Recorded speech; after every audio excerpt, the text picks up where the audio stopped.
Damai sejahtera Allah yang melampaui segala akal, itulah yang memelihara hati dan pikiranmu di dalam Kristus Yesus Tuhan kita. Amin. Shalom. Firman Tuhan dalam kebaktian minggu kita hari ini tertulis dalam Lukas pasal 15 ayat 11 sampai dengan ayat 32. Demikianlah firman Tuhan. Yesus berkata lagi, ada seorang mempunyai 2 anak laki-laki. Kata yang bungsu kepada ayahnya, "Bapa, berikanlah kepadaku bagian harta milik kita yang menjadi hakku." Lalu ayahnya membagi-bagikan harta kekayaan itu di antara mereka. Beberapa hari kemudian, anak bungsu itu menjual seluruh bagiannya itu, lalu pergi ke negeri yang jauh. Di sana ia memboroskan harta miliknya itu dengan hidup berfoya-foya. Setelah dihabiskannya semuanya, timbullah bencana kelaparan di dalam negeri itu, dan ia pun mulai melarat. Lalu ia pergi dan bekerja pada seorang majikan di negeri itu. Orang itu menyuruhnya ke ladang untuk menjaga babinya. Lalu ia ingin mengisi perutnya dengan ampas yang menjadi makanan babi itu, tetapi tidak seorang pun yang memberikannya kepadanya. Lalu ia menyadari keadaannya, katanya, "Betapa banyaknya orang upahan Bapakku yang berlimpah-limpah makanannya, tetapi aku di sini mati kelaparan. Aku akan bangkit dan pergi kepada Bapakku dan berkata kepadanya, Bapa, aku telah berdosa terhadap sorga dan terhadap Bapa. Aku tidak layak lagi disebutkan anak Bapa. Jadikanlah aku sebagai salah seorang upahan Bapa." Maka bangkitlah ia dan pergi kepada bapanya. Ketika ia masih jauh, ayahnya telah melihatnya. Lalu tergeraklah hatinya oleh belas kasihan. Ayahnya itu berlari mendapatkan dia, lalu merangkul dan mencium dia. Kata anak itu kepadanya, "Bapa, aku telah berdosa terhadap sorga dan terhadap Bapa. Aku tidak layak lagi disebutkan anak Bapa." Tetapi ayah itu berkata kepada hamba-hambanya, "Lekaslah bawa kemari jubah yang terbaik, pakaikanlah itu kepadanya, dan kenakanlah cincin pada jarinya, dan sepatu pada kakinya. Dan ambillah anak lembu tambun itu, sembelihlah dia, dan marilah kita makan dan bersuka cita. Sebab anakku ini telah mati dan menjadi hidup kembali. Ia telah hilang dan didapat kembali." Maka mulailah mereka bersukaria. Tetapi anaknya yang sulung berada di ladang, dan ketika ia pulang dan dekat ke rumah, ia mendengar bunyi seruling dan nyari tari-tarian. Lalu ia memanggil salah seorang hamba dan bertanya kepadanya, "Apa arti semuanya itu?" Jawab hamba itu, "Adikmu telah kembali dan ayahmu telah menyembelih anak lembu tambun, karena ia mendapatnya kembali dengan sehat." Maka marahlah anak sulung itu dan ia tidak mau masuk. Lalu ayahnya keluar dan berbicara dengan dia. Tetapi ia menjawab ayahnya, katanya, "Telah bertahun-tahun aku melayani Bapa, dan belum pernah aku melanggar perintah Bapa. Tetapi kepadaku belum pernah Bapa memberikan seekor anak kambing untuk bersukacita dengan sahabat-sahabatku. Tetapi baru saja datang anak Bapa yang telah memboroskan harta kekayaan Bapa bersama dengan pelacur-pelacur. Maka Bapa menyembelih anak lembu tambun itu untuk dia. Kata ayahnya kepadanya, "Anakku, engkau selalu bersama-sama dengan aku, dan segala kepunyaanku adalah kepunyaanmu. Kita patut bersukacita dan bergembira karena adikmu telah mati dan menjadi hidup kembali. Ia telah hilang dan didapat kembali." Demikianlah firman Tuhan. Saudara-saudari yang terkasih dan semua sahabat Nusantara TV, kita bersyukur atas penyertaan Tuhan dalam perjalanan hidup kita, terlebih pada minggu kita hari ini, ketika kita masih diberi kesempatan untuk bersekutu dengan Tuhan lewat ibadah minggu ini. Oleh karena itu, terimalah salam kami untuk semua jemaat yang mengikuti ibadah minggu ini. Tuhan Yesus memberkati. Jemaat yang dikasihi oleh Tuhan Yesus Kristus, sukacita yang paling besar bagi orang tua ketika melihat perubahan yang lebih baik lagi terjadi dalam diri anak-anak mereka. Dan hal yang luar biasa bagi orang tua ketika melihat anaknya yang melakukan kesalahan kembali kepada orang tuanya dan menyadari segala perbuatan yang dia lakukan. Inilah salah satu berkat yang luar biasa bagi orang tua. Ketika anaknya terjatuh, dia datang ke pelukan orang tuanya untuk memberitahukan apa yang dia alami. Demikianlah yang bisa kita lihat dalam kehidupan kita sehari-hari.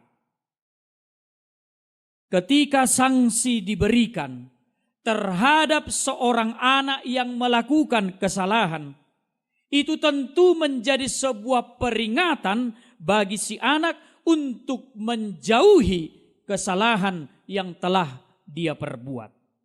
Sekeras apapun anak itu melawan orang tuanya, pasti ada kata dari orang tua, "Sabar, dia kan anakku." Itu yang selalu muncul dalam benak orang tua. Maka bersukacitalah kita yang pernah menjadi seorang anak yang mempunyai orang tua yang hebat dan mampu menjadikan kita seperti sekarang ini. Demikianlah gambaran yang bisa kita perhatikan dari firman Tuhan di minggu kita hari ini. Betapa berbahagianya si ayah yang sudah lama menantikan kepulangan anaknya. Itu sebabnya lirik lagu pop rohani "Di Doa Ibuku Namaku Disebut" menjadi sebuah peringatan bahwasannya di setiap kata-kata orang tua kita, bagaimanapun tingkah laku anak-anaknya, tetap nama anak-anaknya itu selalu disebut di dalam setiap doanya. Maka yang bisa kita ambil dari cerita ini adalah orang tua selalu berupaya menunjukkan kasih sayangnya kepada anak-anaknya. Itulah mengapa si ayah bergegas mempersiapkan segala kebutuhan pesta untuk menyambut anak bungsunya itu. Dulu, kesalahan terbesar dari si anak bungsu adalah dia pergi meninggalkan ayahnya dan meminta haknya. Kemudian dia berfoya-foya ke negeri seberang. Harta yang dibawa oleh si anak bungsu menurut si ayah itu bukan apa-apa. Karena harta yang paling berharga bagi orang tua adalah anak-anaknya. Orang Batak juga selalu berpesan dalam setiap nasihatnya, disebut anak kokido hamoraun diau. Kekayaan yang paling besar dari orang tua adalah anak-anaknya. Kehilangan harta bagi orang tua itu hal biasa. Tetapi kehilangan anak yang tidak mau pulang ke rumah, itu yang membuat orang tua merasa tersakiti. Bagi setiap anak yang pernah melakukan kesalahan kepada orang tuanya, ingatlah firman Tuhan ini. Jangan pergi, jangan tinggalkan rumah, dan jangan jauhi orang tuamu. Karena mereka selalu merindukan kehadiran dan kepulangan anak-anaknya. Gambaran kasih sayang orang tua kepada anaknya, itulah yang bisa kita lihat juga dalam diri Allah yang selalu menantikan kepulangan anak-anaknya yang tersesat. Firman Tuhan dalam Yehezkiel 33 ayat 11, boleh nanti kita buka dalam Alkitab kita masing-masing. Demikianlah firman Tuhan Allah, aku tidak berkenan kepada kematian orang fasik, melainkan aku berkenan kepada pertobatan orang fasik itu dan kelakuannya supaya ia hidup. Bertobatlah, bertobatlah dari hidupmu yang jahat itu. Saudara-saudari, bukankah ini menjadi hadiah yang luar biasa bagi kita? Walaupun kita melakukan dosa, walaupun kita sering mendukakan hati Tuhan, tetapi Tuhan tetap menunggu kepulangan setiap umat yang melakukan kesalahan. Demikian juga dengan orang tua. Ketika anaknya melakukan kesalahan, walaupun orang tua menghukum atau memberikan sanksi, tetapi pada akhirnya pengajaran dan motivasi yang diberikan supaya anak tersebut berubah di hari yang akan datang. Tidak ada satupun orang tua yang menginginkan anaknya tersesat. Jemaat yang dikasihi oleh Tuhan kita Yesus Kristus, manusia juga terkadang tidak pernah merasa puas. Di dalam cerita firman Tuhan ini, itulah gambaran dari si anak sulung. Merasa paling baik, merasa paling benar, dan tentunya apa yang dilakukan oleh ayahnya kepada adiknya, si anak bungsu tersebut, dia tidak berterima. Andaikan hal itu terjadi kepada kita, mungkin saja hal yang sama yang dilakukan oleh si anak sulung tersebut pasti kita lakukan. Ternyata melalui firman Tuhan yang kita dengarkan pada minggu kita hari ini, menjadi sebuah pelajaran yang sangat berharga di dalam setiap perjalanan hidup orang-orang yang percaya. Kehadiran Tuhan ke dunia ini bukan hanya kepada orang baik saja, tetapi secara khusus Dia datang kepada orang-orang berdosa, termasuk kepada kita semua. Oleh karena itu, terpujilah nama Tuhan yang selalu mengasihi kita orang berdosa ini. Karena sebaik-baiknya manusia di dunia ini, dia pasti pernah melakukan yang namanya kesalahan.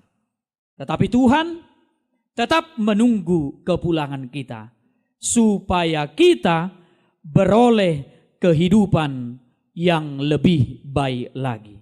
Oleh karena itu, semua jemaat yang dikasihi oleh Tuhan kita Yesus Kristus, terlebih kepada semua sahabat Nusantara TV, marilah kita selalu melakukan yang terbaik. Dan ketika engkau juga pernah melakukan kesalahan, namanya juga manusia. Tuhan tidak pernah membiarkan hal itu terjadi. Karena apa? Tuhan tetap menunggu kepulangan orang-orang yang melakukan kesalahan itu supaya kembali kepada jalan Tuhan. Semoga lewat kebaktian minggu kita hari ini, iman kita semakin dikuatkan. Karena melalui kesalahan yang kita perbuat, kita diajarkan untuk hidup lebih baik lagi ke depan. Tuhan Yesus memberkati. Amin. Terima kasih kami ucapkan kepadamu Tuhan atas berkat dan anugerah yang telah Engkau berikan kepada kami. Kami telah mendengarkan firman-Mu.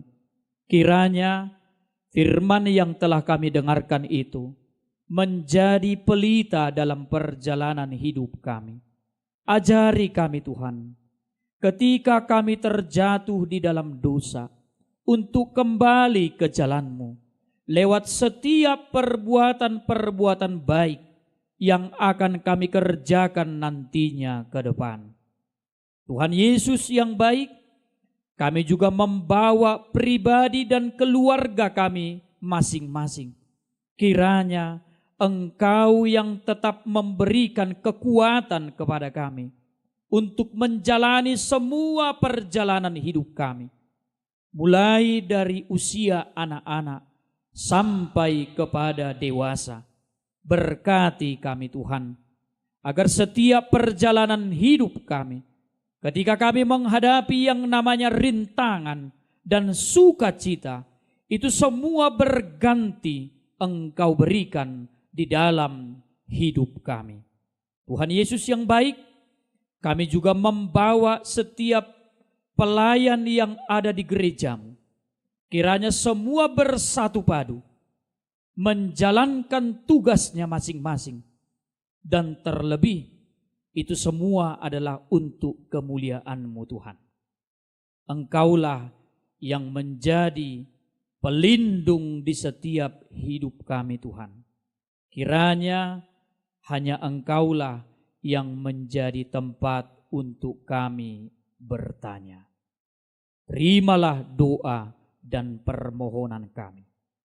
Hanya di dalam nama anak-Mu Tuhan Yesus Kristus kami berdoa dan bersyukur.